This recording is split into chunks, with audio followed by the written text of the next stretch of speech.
വിൻമിൽ നമ്മൾ റോട്ടിൽ നിന്ന് കാണുന്ന പോലെ ഒന്നുമല്ല കേട്ടോ, ഭയങ്കര സംഭവമാണ്. ഇതിൻ്റെ വലിപ്പം കണ്ടു കഴിഞ്ഞാൽ പാരീസ് ടവറാണോ തോന്നുന്നു. സിനിമയിൽ അയ്യപ്പൻ നായരുടെ ഭാര്യ അതുപോലെ കുട്ടിക്ക് തൊട്ടിലൊക്കെ കെട്ടിയിരുന്ന മരമാണ്. അതുപോലെ തന്നെ ബിജു മേനോൻ്റെ ബുള്ളറ്റ് നിർത്തിയിരുന്ന ഷെഡ്. ഇവിടെ സിനിമക്കാരുടെ ഒരു കൺസ്ട്രക്ഷൻ മെത്തേഡ് അട്ടപ്പാടിയിലേക്കാണ് നമ്മളുടെ ഇന്നത്തെ വീഡിയോയിൽ.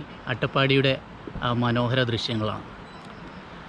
സൈക്കിളിൽ പോകാനാണ് വിചാരിച്ചിരുന്നെങ്കിലും മഴ ഒരു പ്രതിസന്ധി തന്നെയാണ്. അപ്പോൾ നമ്മൾ സൈക്കിൾ മാറ്റി പിടിച്ച് കാറിലാണ് പോകുന്നത്. നമുക്ക് പോവാം. ഓക്കെ.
ശരിക്കും കോടങ്ങനെ ഇറങ്ങി വരുന്നുണ്ട് കേട്ടോ.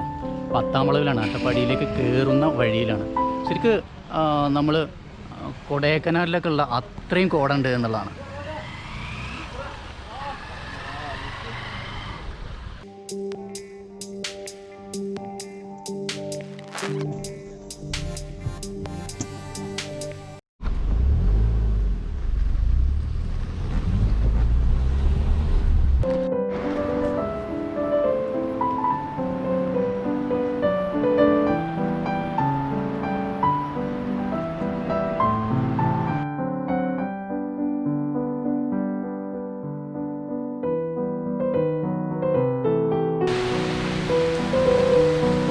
നമ്മളിപ്പോൾ ഉള്ളത് മുക്കാലിയിലാണ്. മുക്കാലി സെൻറ്ററിലാണ്. ഇവിടെ നിന്നാണ് നമ്മൾ സൈലൻറ്റ് വാലി ദേശീയോദ്യാനത്തിലേക്ക് തിരിയുന്നത്. ലോക്ക്ഡൗൺ ആയിട്ട് കടകളെല്ലാം അടച്ചിരിക്കുകയാണ്.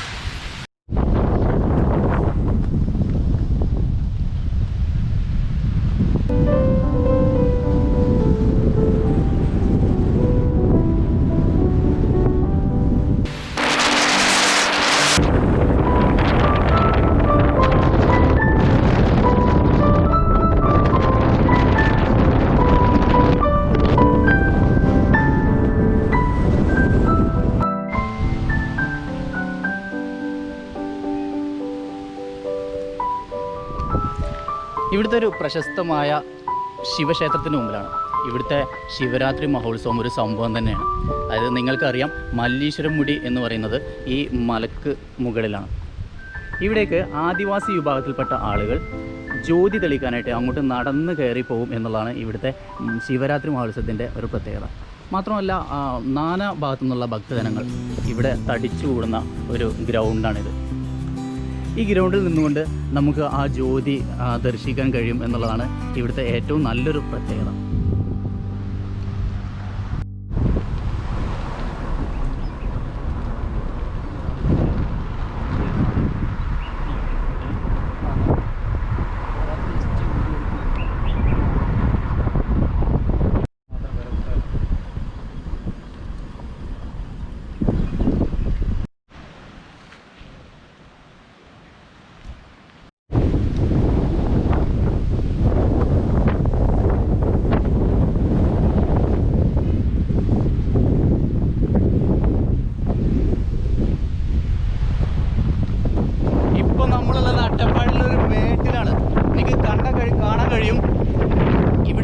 പ്രത്യേകത എന്ന് പറയുന്നത് കാറ്റാണ്.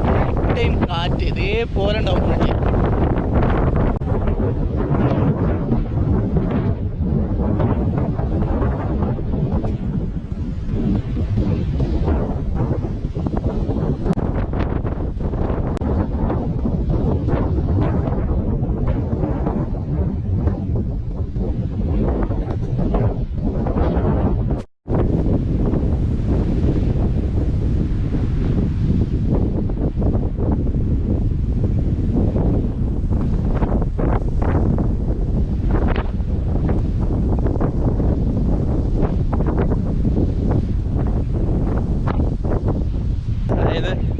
രാമക്കൽമേടിനൊക്കെ മാറ്റി നിർത്തുന്ന രീതിയിലുള്ള ഒരു ഒരു പുൽമേട്.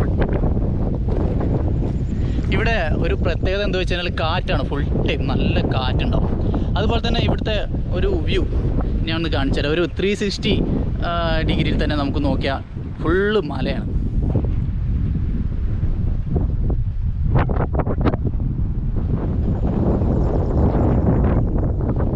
എനിക്ക് തോന്നുന്നു ഇവിടെയൊക്കെ ഒരു ഇരിപ്പിടങ്ങളൊക്കെ വെച്ച് കഴിഞ്ഞാൽ ടൂറിസം ഒന്നും കൂടെ ആളുകൾക്ക് വന്നൊരു സായാഹ്നം ചെലവഴിക്കാൻ പറ്റും എന്ന് തന്നെയാണ് തോന്നുന്നത്. അത് ശരിക്കും ഇത് വനം വകുപ്പിൻ്റെ കയ്യിലായിരിക്കാം ഈ സ്ഥലം, അല്ലെങ്കിൽ പഞ്ചായത്തിന് എന്തെങ്കിലും അതോറിറ്റി ഉണ്ടെങ്കിൽ അത് ചെയ്തിരുന്നതിൽ ഇവിടെ നല്ലൊരു മാറ്റം വരുന്നത് ഉറപ്പാണ്. അതുപോലെ തന്നെ ഇവിടെ എന്തോ സിനിമ ഷൂട്ടിംഗ് നടക്കുന്നുണ്ട്, അതുമായി ബന്ധപ്പെട്ടുള്ള സെറ്റുകളാണ്.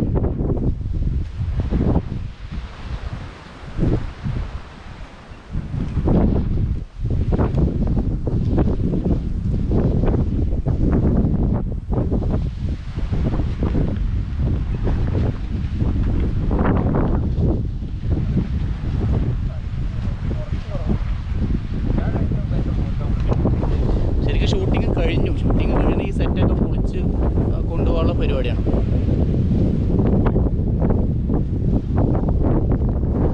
പക്ഷെ കാറ്റൊരു രക്ഷയില്ല കേട്ടോ. ശരിക്കും നിങ്ങൾക്കിത് കേൾക്കുന്നുണ്ടോ എന്നൊന്നും എനിക്കറിയില്ല. കാറ്റ് നല്ല കാറ്റാണ്.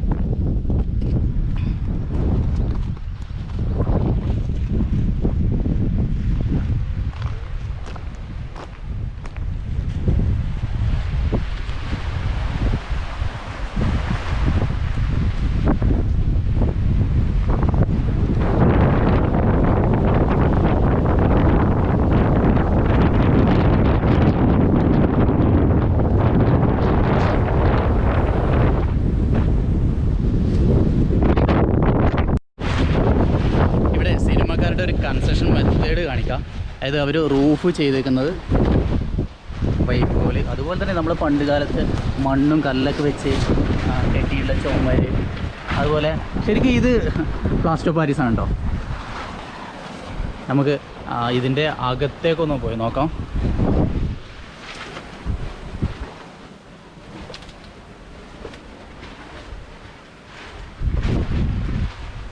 ജനലുകളൊക്കെ നല്ല ഭംഗിയുണ്ട് കേട്ടോ. അതായത് ഒരു ജസ്റ്റ് തട്ടിക്കൂട്ടി ഉണ്ടാക്കിയതാണെങ്കിൽ പോലും നല്ല ഒരു ടെൻറ്റ് പോലെ നല്ല ഭംഗിയുണ്ട്.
നമുക്കിപ്പോൾ ആ വിൻമില്ലിൻ്റെ അടുത്തേക്ക് പോകാൻ പറ്റുമോ എന്ന് നോക്കാം. അതിൻ്റെ ഒപ്പം ഞാനൊരു കാര്യം കൂടി കാണിച്ചു തരാം. ഈ സ്ഥലം നിങ്ങൾക്ക് എല്ലാവർക്കും ഓർമ്മയുണ്ടാവും. അയ്യപ്പനും കോശിയും എന്ന സിനിമയിലെ അയ്യപ്പൻ നായരുടെ വീട് ഇരുന്നിരുന്ന സ്ഥലമാണിത്.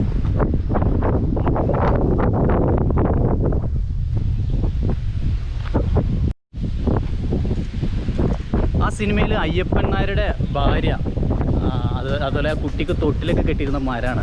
അതുപോലെ തന്നെ ബിജു മേനോൻ്റെ ബുള്ളറ്റ് നിർത്തിയിരുന്ന ഷെഡ്. അതുപോലെ നമുക്ക് ശരിക്കും ഈ വീട് ഇപ്പോൾ പൊളിച്ച് കളഞ്ഞു കേട്ടോ. അതിൻ്റെ അവശിഷ്ടങ്ങൾ മാത്രമാണ് ഇപ്പോൾ ഉള്ളത്.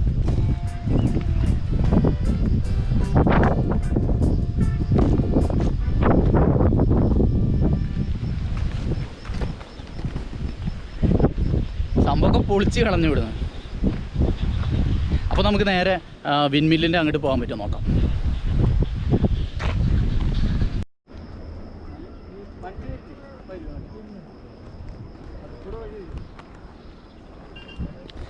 നമ്മളുടെ കാറ് നിർത്തിയിരിക്കുന്നത് പൃഥ്വിരാജ് ഫോർച്യൂണർ നിർത്തിയ അതേ സ്ഥലത്താണ് കേട്ടോ.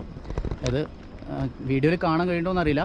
ആ ചുവപ്പ് കാറ് അതിലൂടെ നമ്മൾ കയറി വന്ന് ഏകദേശം വിൻമില്ലിൻ്റെ അടുത്തേക്ക് എത്താറേ കുറച്ച് കുത്തനുള്ള കയറ്റാണ്.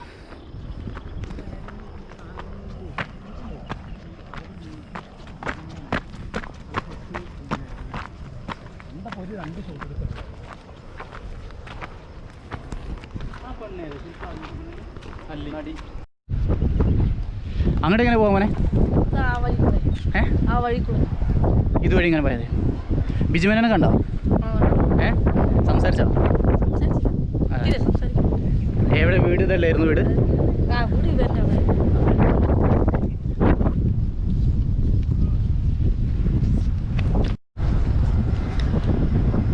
നമ്മളിതിൻ്റെ മുകളിലെത്തിയിട്ടോ. ശരിക്ക് ഈ പിൻമില് നമ്മൾ റോട്ടിൽ നിന്ന് കാണുന്ന പോലെ ഒന്നുമല്ല കേട്ടോ. ഭയങ്കര സംഭവമാണ്. ഇതിൻ്റെ വലിപ്പം കണ്ടു കഴിഞ്ഞാൽ പാരീസ് ടവറാണോ തോന്നുന്നു. ഒന്ന് നോക്കി.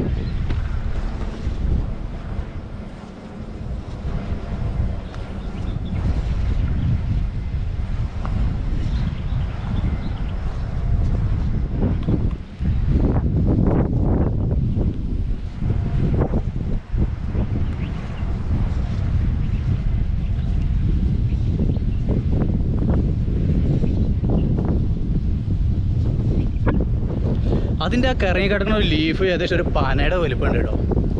നമ്മൾ ഇതിൻ്റെ അടുത്തേക്ക് വരുമ്പോഴാണ് അതിൻ്റെ ആ ഒരു ഭീമാകാരമായ ആ വലിപ്പം നമുക്കറിയണം.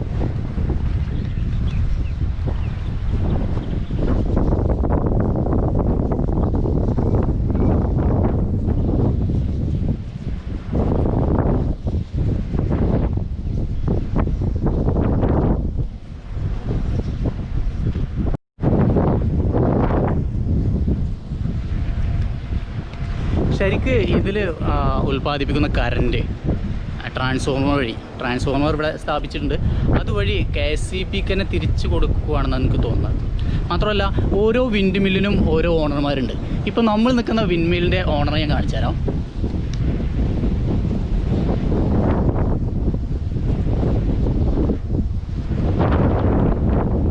അതുപോലെ തന്നെ 600 കിലോ വാട്ട് വൈദ്യുതി, അതുപോലെ തന്നെ വലിയ ട്രാൻസ്ഫോർമറും എല്ലാ സെറ്റപ്പും ഉണ്ട്.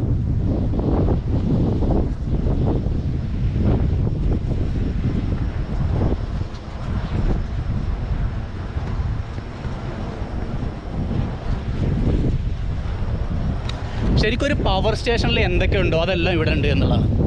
നമുക്ക് പേടിയാവുന്നത് ഇവിടെ വരുമ്പോൾ ഇതിൻ്റെ ആ ഒരു നോയ്സും അതുപോലെ തന്നെ ഇവിടുത്തെ ഈ എക്യുപ്മെൻറ്റ്സ് ഒക്കെ കാണുമ്പോൾ നമുക്കൊരു പേടി വരുന്നുണ്ട്. അതുപോലെ തന്നെ ഇവിടെ വേറെയും കുറേ വിൻമില്ലുകളുണ്ട് കേട്ടോ.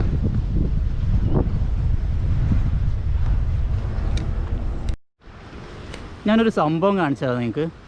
ഇത് നമ്മളൊക്കെ ചെറുപ്പകാലത്ത് ഇതുപോലത്തെ കളികളൊക്കെ കളിച്ചിരുന്നു. വാടാ മക്കളെ.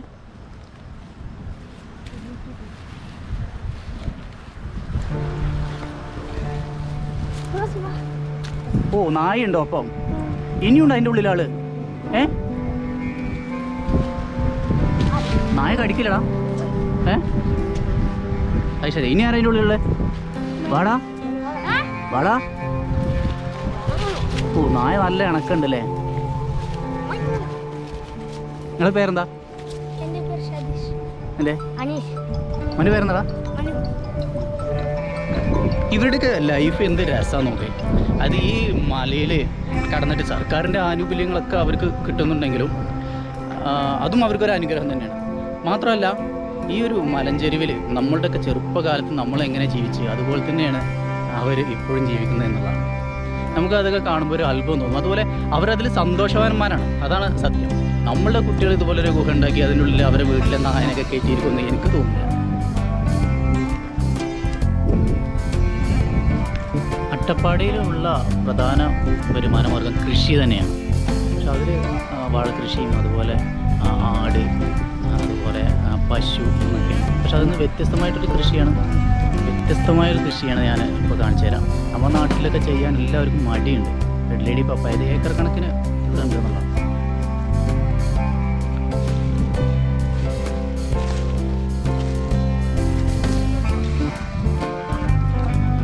ശരിക്കും ഇത് ഇപ്പോൾ ഇവരുടെ ഒരു പ്രധാന വരുമാന മാർഗമായിട്ട് തന്നെയാണ് കാണുന്നത്. ഒരു 4 ഏക്കർ എടുത്തിട്ടുണ്ട്. പ്രധാനമായിട്ട് ഇത് നമ്മുടെ നാട്ടിലേക്ക് നമ്മുടെ നാട്ടിൽ അങ്ങനെയും പപ്പായ ഉപയോഗിക്കുന്നത് വളരെ കുറവാണ്.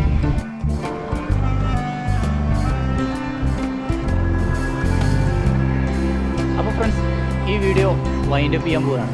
ഇപ്പോൾ ഞാനുള്ളത് ഭവാനിയിലാണ്. കേരളത്തിൽ കിഴക്കോട്ടൊഴുകുന്ന 3 നദികളിലെ ഒരു നദിയാണ് ഭവാനി. ഭവാനി നല്ല സുന്ദരിയാണ്. നിങ്ങൾ ഒരു 1 ഡേ ട്രിപ്പ് വരികയാണെങ്കിൽ അട്ടപ്പാടിയിൽ നിങ്ങൾക്ക് ഒരു ദിവസം ചിലവഴിക്കാനുള്ളതെല്ലാം ഉണ്ട്.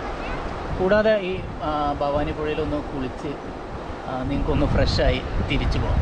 അതുപോലെ തന്നെ ഇവിടുത്തെ കാറ്റ് നിങ്ങൾ നേരത്തെ കണ്ടു. ഈ കാറ്റിൻ്റെ പ്രത്യേകത എനിക്ക് തോന്നുന്നു ഓക്സിജൻ്റെ അളവ് കൂടുതലാണ്. കാരണം ഒരു പൊല്യൂട്ടഡ് ഏരിയ ഒന്നുമല്ല, നല്ല ശ്വാസമാണ് നമുക്ക് കിട്ടുന്നത്.